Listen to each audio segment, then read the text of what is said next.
Hello gardening friends, it is beginning of July and like everybody else I have a long list of tasks to do in the garden, and a lot of it is cut back from my early summer blooms. Some of it is moving some things that would do better in a different place, and weed pulling. I have so many weeds, they have been harder to keep up on than years previous. We ordered some mulch from a local company and we were attracted to the price. I think we got 3 truckloads of mulch and spread it over everything, almost everything. And so many weed seeds. And I know it came from the mulch because those are not weeds, the kind of weeds that I had in my garden before then. So we are probably on the 5th round of going through all of the different garden beds and plucking those weeds. And each time they are getting smaller, or at least fewer weeds, so that is better. However, it is so frustrating when you try and treat your garden with something special and it winds up creating more work. So I have an area behind me, and this is new maybe 3 or 4 years ago, so I guess it's not new, but it is not very old, and I have let that space go. I've been spending so much time in the back, mostly because it's around the pool and it's just a cooler area to be around, that this has become very much overgrown. And this is facing east. It's the front of my house, but over to the side. And also my neighborhood has been so busy with all of the holidays that I just kind of wanted to garden in privacy sometimes. But today is midday and seems pretty quiet, so I can get these tasks done. These are probably the same tasks that you guys are doing in your garden, maybe in a different capacity or with different flowers or shrubs, but I think we're all in the same boat. But let me show you what we're working with. We are going to start here, sort of at the end of my house, and there are many things to do on that side of the bed, but we're just going to start here. I like to section it off so I feel accomplished and I don't have to worry about everything else. That will get done eventually, just not today. These are Masquerade Penstemon, and they are well past their bloom. They needed to be cut back quite a while ago, but I will get to those today. They used to be behind this golden mop cypress here, but the cypress got so big, I realized that my layering was not working out. So I moved these here last fall and they did really well. It was beautiful having those plum leaves with the purple blooms with my Japanese maple and then the false mop cypress here. I have a peony who was moved to this area. That is from my grandmother's garden, and it did not bloom this year because it was newly transplanted, and that was actually a rescue from our backyard concrete project. It'll take a few years to mature and start blooming. My chocolate chip Ajuga here, last year I extended the bed. It ended there last year, now it's up here.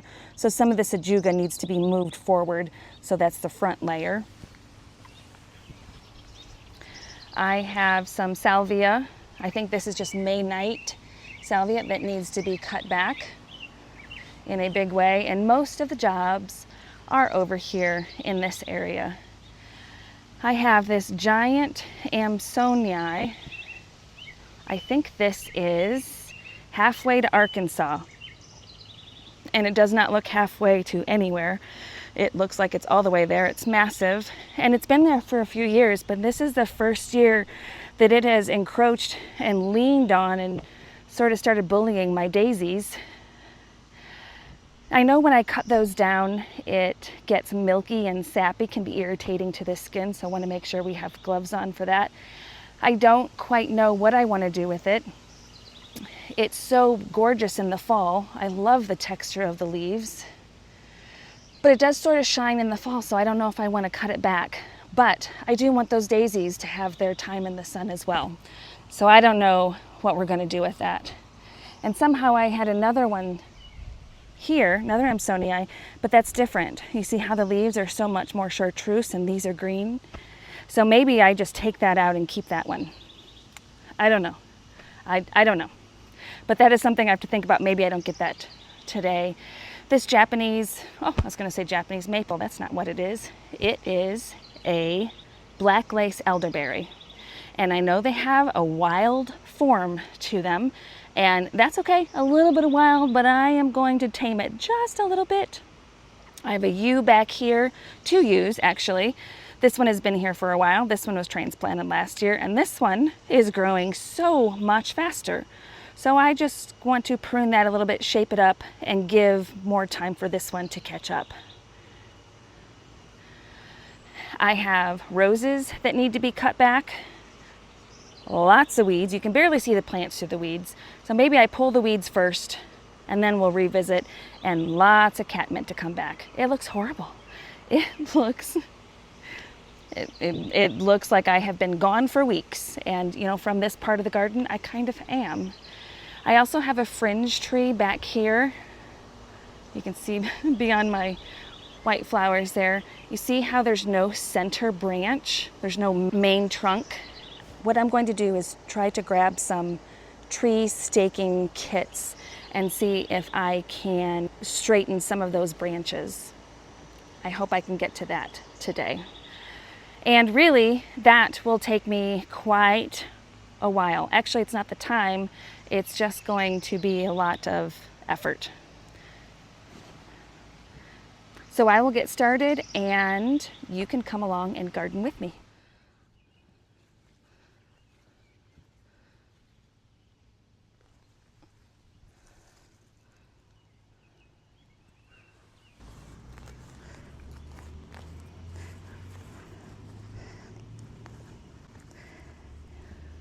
This is chocolate chip Ajuga, and it will bloom purple, little delicate purple flowers in the spring. It's so pretty. Very easy to transplant, very shallow roots, but I like to hold it tight and keep it together, otherwise it will crumble very, very easily and be a little bit harder to plant. So I have this all over my yard. It's one of my favorite ground covers. I love the plum color and then the purple flowers in the spring.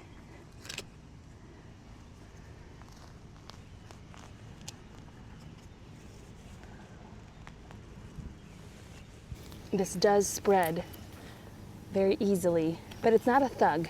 It's not bossy.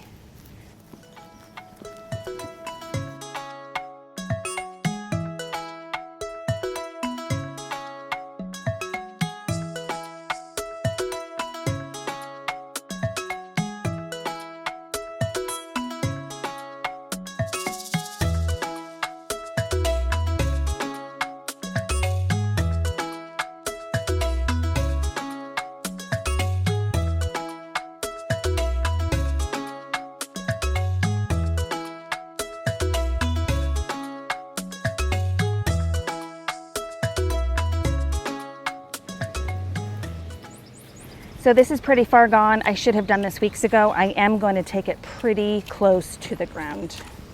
I'm not going to be fussy about it. I'm going to pull any weeds I see as I get down in there. And not just weeds, but grass. I know it'll be kind of late in the season. My second flush is never quite as vibrant as my first. But even if I didn't get a set of second blooms, it still looks a lot tidier. This daylily is getting eaten up by these evergreens. It probably needs to be moved. Not today. Not today. I'm not going to get distracted from my original goals.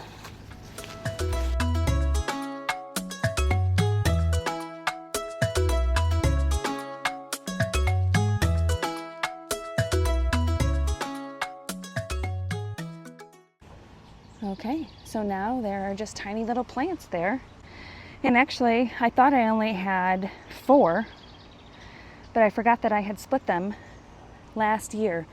Last fall, I came in and split 3 plants into a few more. So 1, 2, 3, 4, 5, 6. And then I have another one back here, 8. So you can see my little Fiskars Kanga basket. See the Fiskars here? Little collapsible Kanga basket, which has holes in it because I've left it out in the sun so many times. But this is how far I've gotten in just, I don't know, maybe I've been out here 10 minutes. But I was not aware until I read just this morning of that, see if I can shade that a little bit more, that Boom Chocolatta geranium that I even had to cut it back. That is new as of last year, and it's been scraggly for me, and I think that has probably been more the watering than anything else. But you can see I do have my drip set up in here.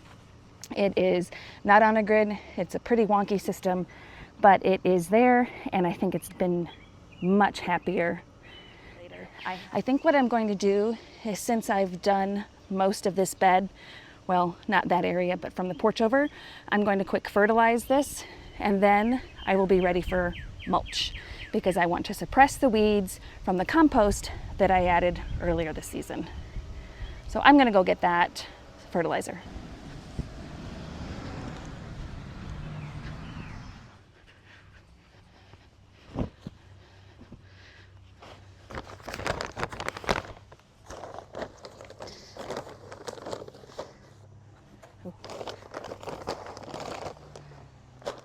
I'm going to fertilize with this plant tone and just shake it around. Looks like I have a hole in the bag. Whoop, I do. Okay, maybe I should put this in a bucket. You saw me place it on the grass and then put it in the garden bed. It will kill the grass, and Hole Digger does not like when that happens. Whew. And you know what? When you're doing this, make sure there is no wind or it's blowing the other way. So we're going to do a little bit around the peonies, the Ajuga,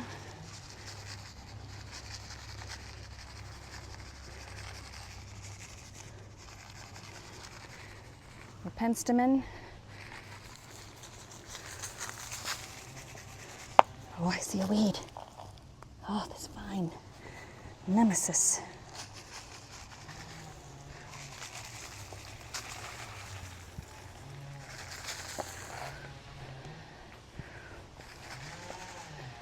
Okay, now the salvia.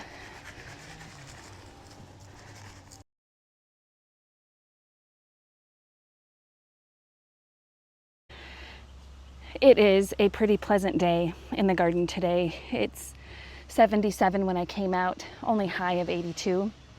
But we're in central Illinois, so this humidity, whew, it is tough. The humidity makes it hard. But we will soldier on, because the next part is going to be the most rewarding for me. And you might be able to hear my neighbor has a chainsaw going. Hopefully my mic doesn't pick that up, but it might. I just wiped dirt on my face. All I have are gloved hands to wipe it off with there. Maybe that's better. My goodness, Shelly. Anyway, we had less than a week ago several tornadoes go through the surrounding cities, and we had huge microbursts, which it seems a bit offensive to call them microbursts and not tornadoes, because they snapped telephone poles in half all along a major thoroughfare in our town, and we have giant 100-year-old trees just uprooted and lying on its side. They took up parts of the concrete, parts of the street with them as well. So luckily my home did not suffer any damage, thank you Jesus. I had a potted tree topped over and a whiplashed hydrangea in the back, which needs to be trimmed. But otherwise, there's just a lot of cleanup going on throughout the whole city. And I am just thankful that I still have all of my landscaping and my home is intact. A lot of people were out of power for days, lost everything in their refrigerator, and then it was 90 degrees too. So anyway, that's the weather update in my area. But on to happier things. We are going to do this catmint, the roses, the weeds, and the 9-bark. So let's go ahead and get this before shot, and I'm going to go to work.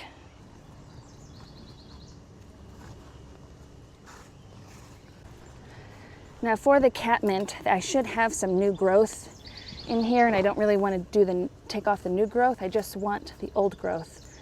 But really, oh my gosh, it smells so good. No, I think I'm going to take it down pretty hard. So I'm going to get the loppers.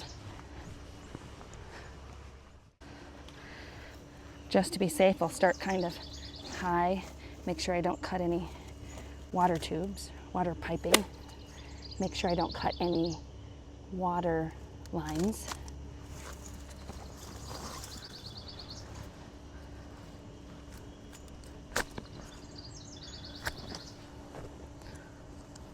Oh, there's a water line right there.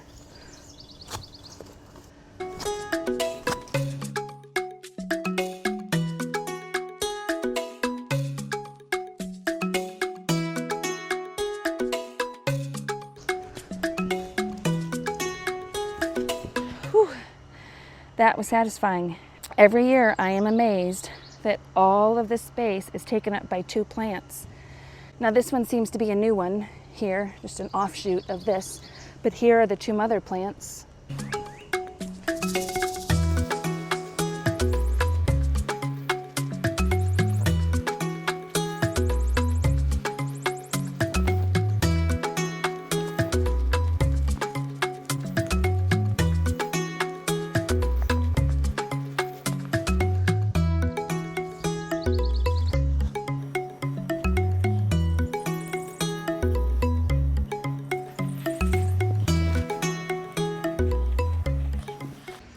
I realize these roses are kind of hard to see because the entire backdrop is green, the same color as the roses.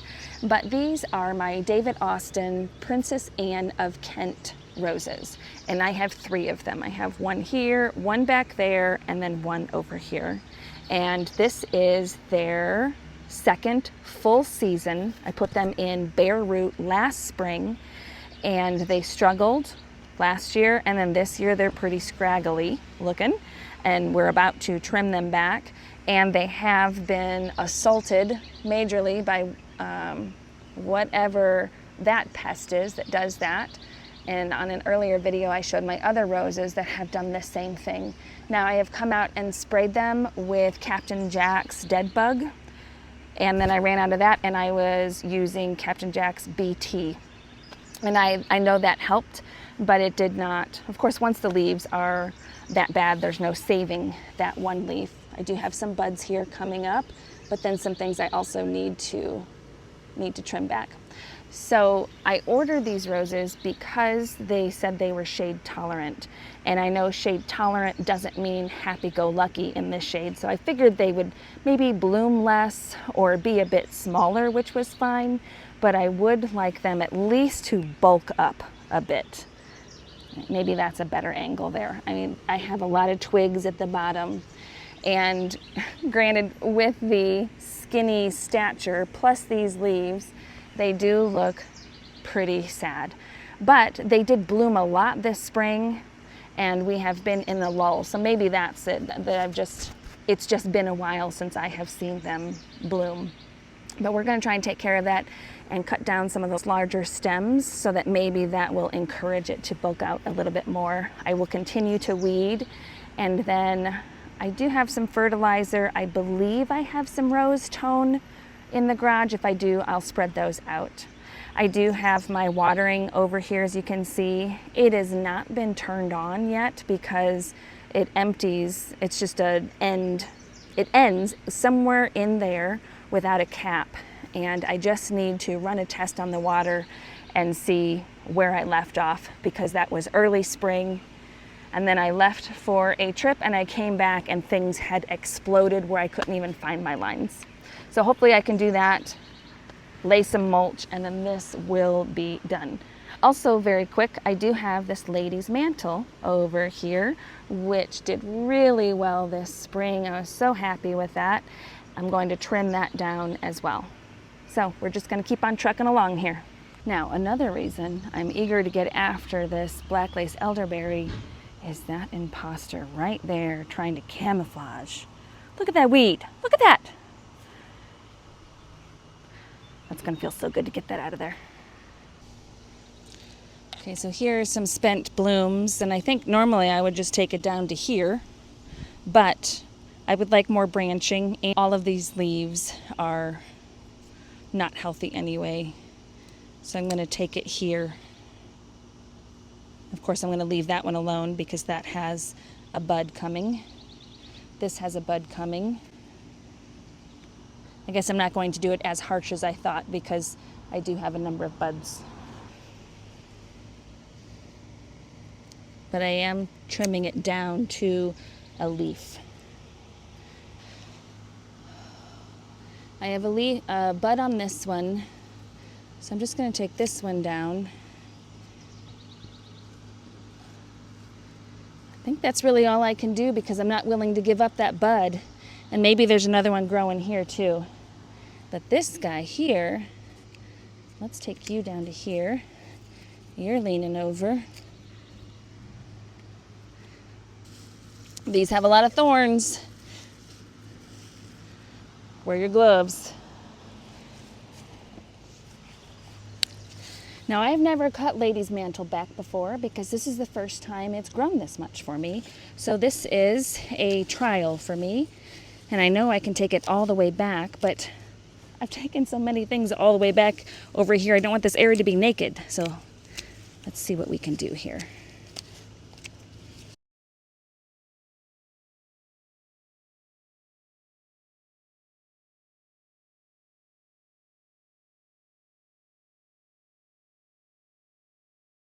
Now this won't bloom again, those pretty yellow flowers that you couldn't see on mine because they've already dried out a long time ago. They won't bloom again. They will just continue to grow this green canopy here, which is so pretty in the rain because they hold all of the rain droplets.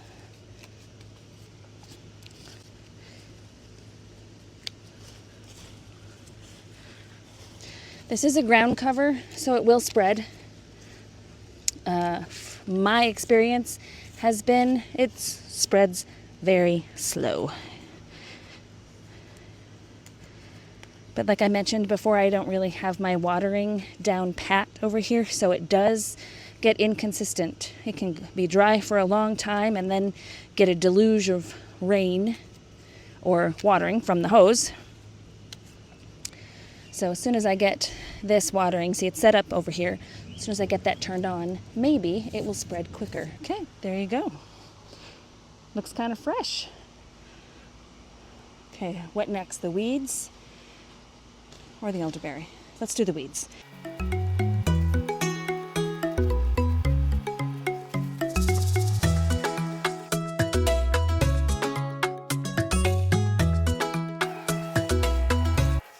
Well, that feels good. I wish those roses would be fleshed out a little bit more and fill in that area, but it looks really good. That is an oak leaf hydrangea, and it is a Gatsby Gal oak leaf hydrangea. And I know this blooms on new wood. No, sorry, it blooms on old wood. So if I do want to tame this a bit, I would be trimming it right after it flowers. And I don't know what I'm going to do about that one yet. For right now, I'm going to leave it. I know I do have some astilbes there, sort of not being able to shine because they're so shaded by the hydrangea. I have some phlox back here, just about to bloom. The pink here is a shade container next to the phlox here with asparagus fern, caladium, and some coleus that I had overwintered, as well as some elephant ears that I overwintered as bulbs as well. But the hydrangea that never blooms, the pretty blue and green hosta, and then this elderberry, which is next. My falcos should be fine for this. It's not really hard wood. If not, then I'll get my loppers, but I think this will be fine. Where to start?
So I am almost to my Amsonia and I need to make a decision.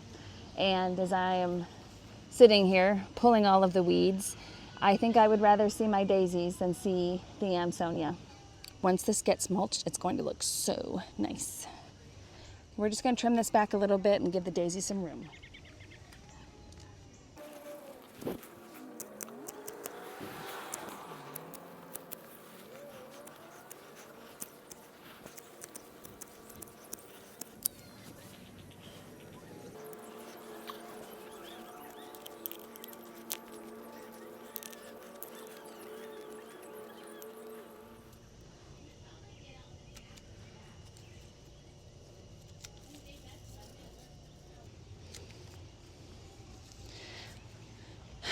Don't go in to trim a daisies with your falcos wide open because you are going to cut something you don't mean to cut. Go in with closed blades. I don't know how many times I need to learn that lesson.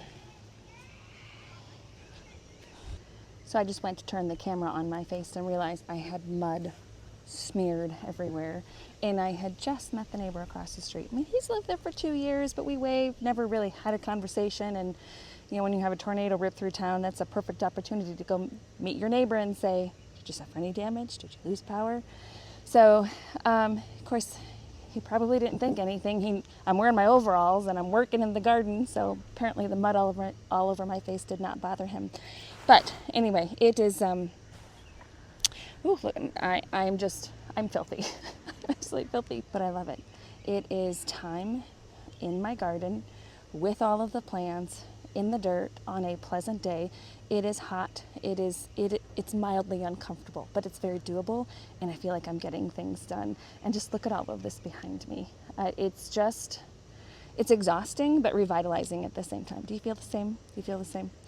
Okay, so we are done for the day because even though this is revitalizing to me, I only have limited energy, and I know after I get all of this cleaned up and put away, I will need some food and some water.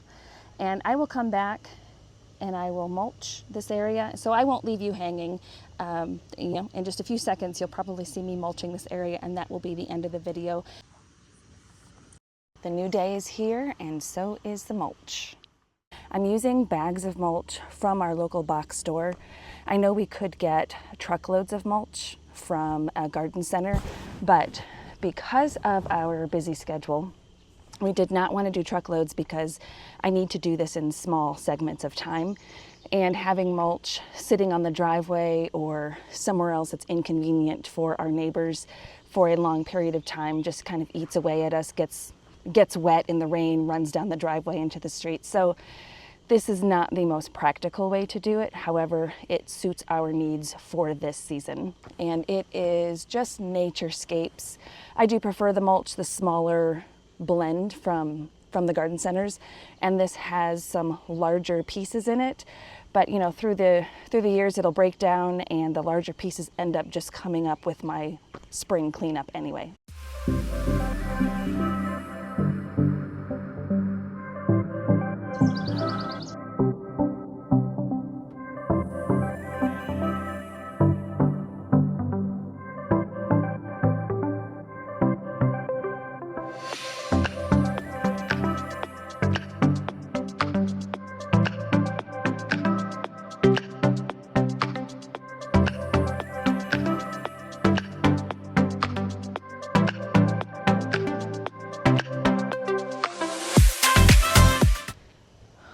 Well, there is nothing glamorous about mulching. Absolutely not. The weird contortions you have to put your body in to get around plants, and then having everything sticking up in the air when you don't want it to. So thank goodness for editing. So this is done, and for future reference, from here all the way around to the Amsonia was 15 bags of mulch. 15. And that's how much I asked the hole digger to get me at the box store, because I figured that's how much my body could take in one setting without my body being angry at me the whole rest of the day. So this is a theory, we will test that out. Those last 3 bags, whew, I was feeling it. But let me turn the camera around and show you our accomplishment today. Okay, we're just going to bask in the glory of a finished project. There's my coffee cup right there. I mean, it is, okay, let's say the whole bed is not finished, but this was my task today. So even though I did a part of the bed, it is still an accomplishment because I got it done. And here is my pile there of all the bags and the branches I broke off, the weeds that I ended up pulling, and then some of the old tags I found buried in the dirt. One thing I need to remind myself is this golden mop cypress right here that I am trying to nurse back to health. I want to pull up the drip line and run an emitter or something just around the base of the plant to give it extra water. It is suffering, so I think it needs more attention. Thank you everybody for making it to the end of the video. Very much appreciate it. Hope you have some time in your gardens. Have a good day.